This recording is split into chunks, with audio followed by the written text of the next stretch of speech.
Breaking news mga kababayan, ako po nagkagulo. Nagkagulo yung mga media.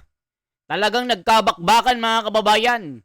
Dahil dito sa mga resback ni Man Scarpio, pati media nagkagulo, nagkabanatan na. Paglabag sa AMLAC, Bank Secrecy Law at Data Privacy Act. Ito po ang pasabog ng asawa ni Sara Duterte.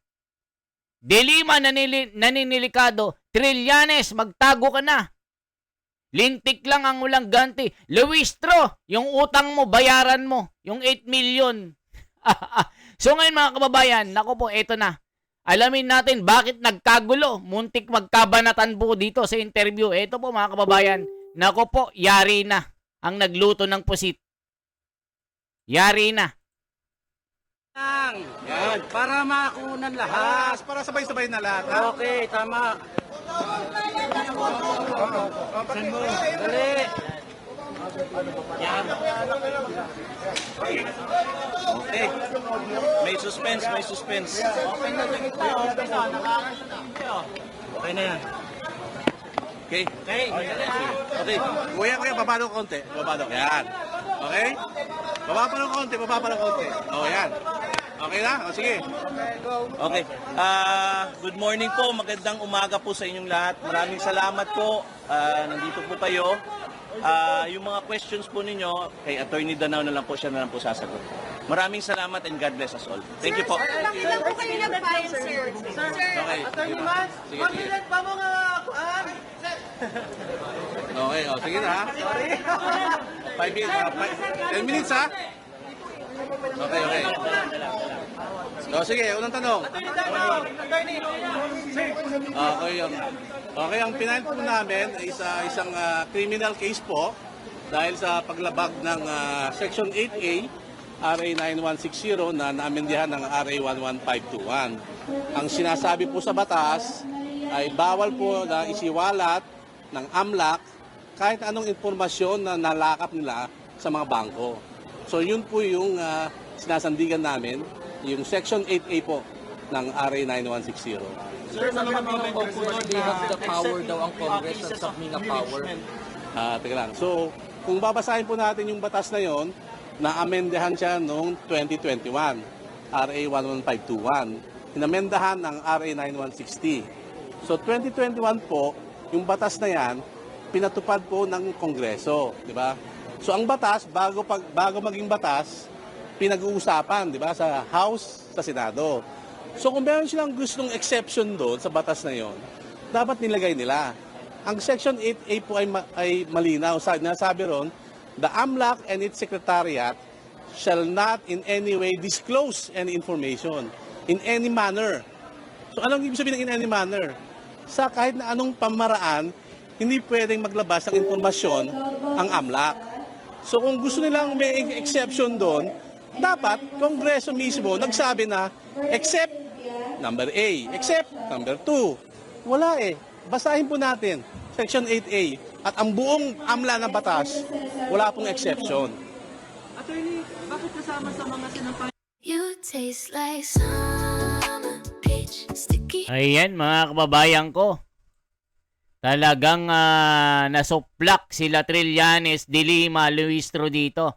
Lahat ng mga bending dalo nanginginig na dito sa resback ni Attorney Man Scarpio. Nako po, bawal na bawal palang maglabas ng sinasabing record ng kahit anong tao. Pero nilabag pa rin ng Kongreso ng Tangaro Court. Mga Tangaro Court ito eh. Tuloy natin. Mula sa liberal at bayan. Hindi naman dahil sa liberal or bayan sila. Dahil kung makikita po natin ang nangyari sa Kongreso, sa House Committee on Justice, sila po yung nag-udyok na ilabas. Di ba? Sila yung nag-motion, sila yung nag-second demotion, at pinirmahan yung sabpina. Na dahil dun sa pinirmahan lang sabpina, nilabas naman ng AMLAC. So yun po yung kaso namin. Kung sino man po ang lahat nung may kinalaman sa paglalabas ng mga informasyon daw, tungkol daw sa mga transaction na ito, ay dapat managot. Yun na naman ang sinasabi ng aming kliyente sa Atty. Carpio. Kung ano sinasabi sa batas, assume din natin. Kung nilabag mo, ano gagawin mo pag nilabag? Di ba? Kasuhan ng kaso. Ito na po yun. Tera. Ano po yun? Do you maintain na wala pong wrongdoing doon sa 6.7 billion daw sa account po ni Sir Manasseh? Ay, ang kaso namin na sinampa rito, hindi po ang issue ron yung totoo o hindi. Diba? Ang sinampa namin kaso tama ba na ginawa ng AMLAC na magpalabas daw ng mga transaction reports? Diba? Ngayon, kung sinasabing totoo o hindi po dito sa fiscal na dapat nasagutin yon. Siguro baka dapat sa impeachment court.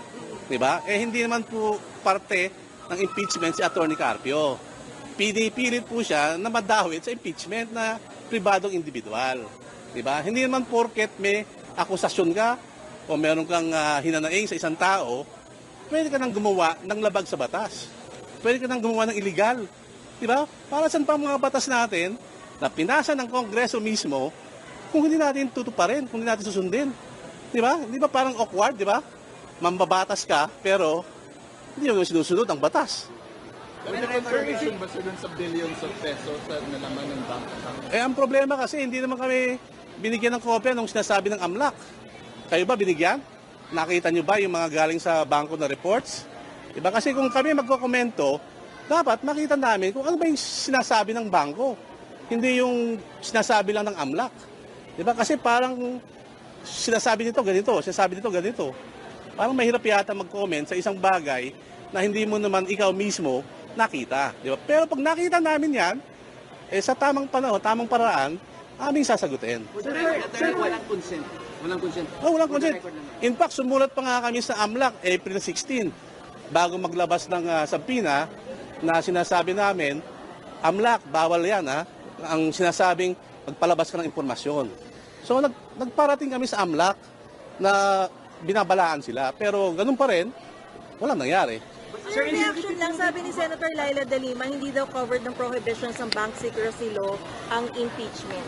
Kasi ang Bank Secrecy Law, di ba, RA 1405. 1955 pa yan na batas. May exceptions nga doon, sinasabi niya, di ba? Pero itong sinasabi naming batas na kanilang nilabag, 2021 na batas. Amending? Hindi. Bagong batas to ng AMLA. Etong batas na to, ang nag-create sa AMLA. So, dahil nga meron silang maraming kapangyarihan, minabuti ng Kongreso na bigyan din ng limitasyon. Diba? Kasi sabi nga sa Spider-Man, diba? With great powers comes great responsibility. Diba? So, kung meron kang ganung power, meron din mga limitasyon ng Kongreso. At ang limitasyon na yon, ang AMLA, hindi sila pwedeng basta-basta lang magpalabas ng mga impormasyon. So, in any manner nga, basahin yung Section 8A. So, sir, kahit mag-proceed ito sa Senado na tatayong impeachment court, you're saying na hindi rin to allowed na ilabas yung mga bank transactions and bank records ng Vice at ni Sir Carpio? Hindi, ang sinasabi namin, yung AMLA, bawal maglabas ang AMLA ng kahit anong impormasyon. Ngayon, kung gusto lang usisain yung mga bank reports, bank information, meron namang paraan sa batas. Diba? Pero ang sinasabi namin, yung AMLA mismo, hindi pwede maglabas ng kahit anumang impormasyon na nakuha nila galing sa mga bangko. Ngayon, nasa batas naman kung paano legal na paraan para kumuha ng bank information. Nasa batas din naman yon. Pero ang sinasabi lang namin, AMLA mismo, ang Kongreso mismo nagsasabi, bawal ka AMLA. Bawal ka maglabas ng kahit anong impormasyon. Sir, for the record po, hindi po tayo maglalabas din ng yung AMLA report sa Senate na sa impeachment court. Hindi naman kami pwede maglabas Kasi ang AMLA, siya ang dapat na maglabas ng impormasyon. Diba? Ang AMLA kasi, kung titignan yung batas, ang AMLA ay ginawa para sa money laundering. Diba? Para siya mag-imbestiga ng mga money laundering acts. Ngayon, hindi mo po pwede namang gawin na wala ka namang money laundering na fina-file, tapos magsisiwalat ka ng mga impormasyon. Yun ang pinapahintulot na ayaw ng batas. Na sinasabi ng batas, bawal yan, pwede kang makulong 8 years. Ayan, mga kababayan ko. Nako po, sablay sila De Lima dito. Ano sinasabi ng mga tao? Nice one. Wag naman na himik, lumaban dapat. Yari, go, Attorney Man Scarpio. Kasuhan ng mga sinungaling na yan. Louis Strong para utang ngiw na kasamahan niya at si Saging alias Jonel. Tama yan, Attorney Mans. Dapat lang Kasuhan dapat ng mga bendalo. Nice, very good. Napakagaling na attorney na to. Malinaw at naiintindihan namin mga tao nasa baba. Man with a few words but with a big move. Krisa Alfaro. Tagal na nanahimik pero ginising nila. Tama lang yan. Ilatag sa tamang forum para malinawan ang mga ebidensya. Kasuhan din si Carpio ayon sa ebidensya para magkaalamanan. Naku po, di ko alam bakit di maintindihan ng mga reporter yung simpleng paliwanag ng abogado ni Carpio. Nagmumukhang mga bayaran ang mga... talaga naman eh. Mga bayaran yan eh. Mga media yan eh. Anong masasabi niyo mga kababayan? This is the Wonders Philippines. Kaya Trillanes magtago-tago na. De Lima magtago na. Luistro magtago na. Terry Ridon nagtatago na. Takot na takot kay BP Sara. Lalong-lalo na kay Man Scarpio. Nako mga kababayan. Ano kaya ang depensa ng mga tongresistang ito? Kayo na humusga. Isang like, isang share po at isang subscribe. Salamat po mga kababayan.